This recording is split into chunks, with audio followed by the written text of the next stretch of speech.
Selamat datang di channel YouTube kami yang dipenuhi dengan kisah-kisah misteri yang tak terungkapkan. Saksikan pengungkapan rahasia-rahasia tersembunyi di balik peristiwa misterius yang menggetarkan. Jangan lupa untuk subscribe, like, dan berikan komentar di bawah agar kami bisa terus menyajikan konten-konten seru seperti ini. Namaku Mukhtar Betan, asal Kota Batam, Kepulauan Riau. Cerita kali ini akan mengisahkan tentang kisah yang dialami dua orang teman kantorku.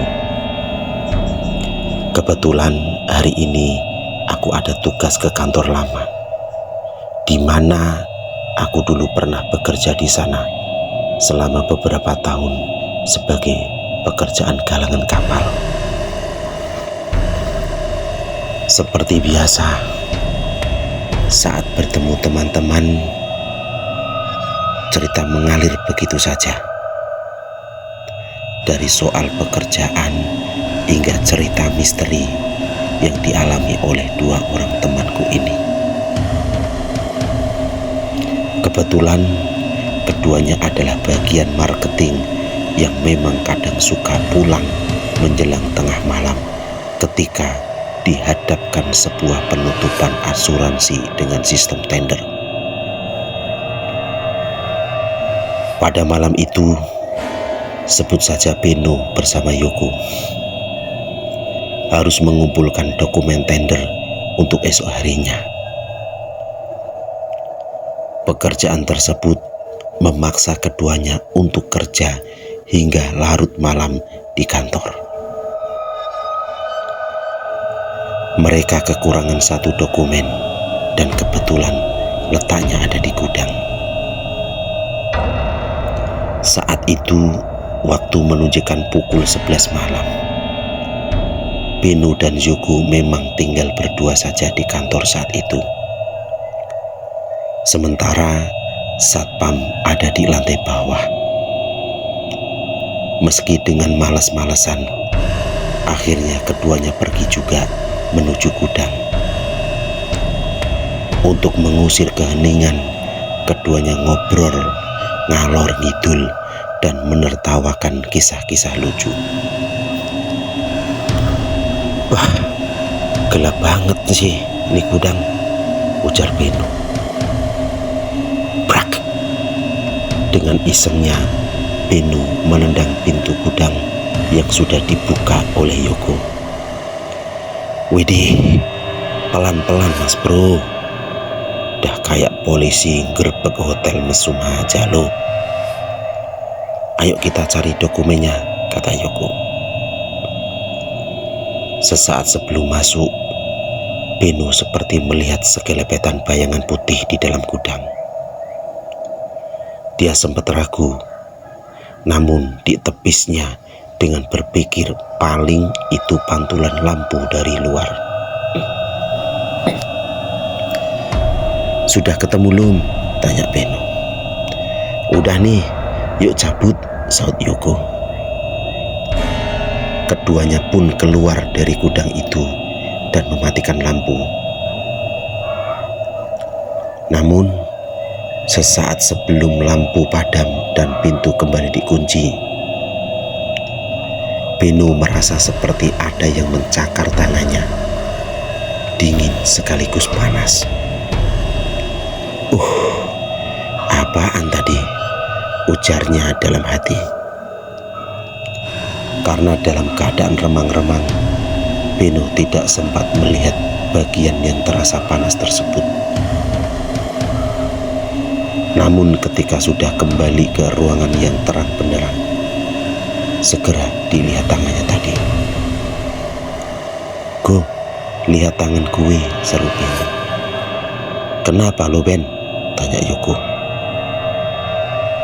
Lalu Beno memperlihatkan tangannya yang terasa ada yang mencakar tadi ke Yoko. Terlihat luka cakaran 3 baris sepanjang kurang lebih 10 cm. Tidak berdarah, namun berwarna merah seperti habis digaruk kasar. "Lu kena apaan tadi?" tanya Yoko. "Gak kena apa-apaan kok, swear deh," jawab Beno. Sebenarnya dalam hati Beno ingin berkata, "Gue dicakar makhluk halus." Tapi kalimat tersebut tidak jadi diucapkannya. Mereka pun kembali melanjutkan pekerjaan hingga tengah malam. "Oi Go, udah jam 12 lebih nih. Balik yuk, udah kelar kan?" ajak Beno ke Yoko. "Ayo, udah beres kok. Ayo balik," sahut Yoko. Keduanya pun berbenah dan siap-siap pulang ke rumah. "Go, gue siap-siap matiin lampu ya di depan. Lu jangan lupa absen, gue udah tadi," Beno berkata pada Yoko sambil berjalan menuju lobi kantor. "Oke bos, gue absen dulu ya," sahut Yoko. Tek, tek, tek. Lampu pun dipadamkan oleh Beno dari depan. "Woi, bentar dong, gue belum absen nih," teriak Yoko sambil setengah berlari menuju mesin absensi. "Terima kasih," ujar mesin absensi. "Ya sama-sama," jawab Yoko sambil bercanda. Tiba-tiba di belakangnya ada suara tawa terdengar lirih.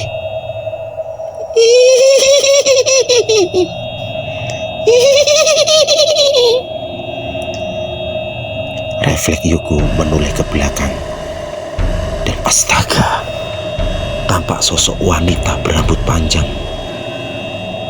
berbaju terusan warna putih, sedang duduk di salah satu kursi meja karya karyawan. Wajahnya tak begitu terlihat karena tertutup oleh rambutnya yang hitam lebat dan panjang. Ditambah lagi keadaan saat itu gelap karena hampir semua lampu sudah dimatikan oleh Beno. Sejenak Yoko tertegun dan tak sadar bergumam, pakai acara nongol segala nih kuntil." Seakan mendengar ucapan Yoko, terlihat kepala sang kuntilanak itu bergerak menoleh perlahan ke arah Yoko. Tak berani melihat, Yoko langsung ngacir terbirit-birit menuju pintu depan.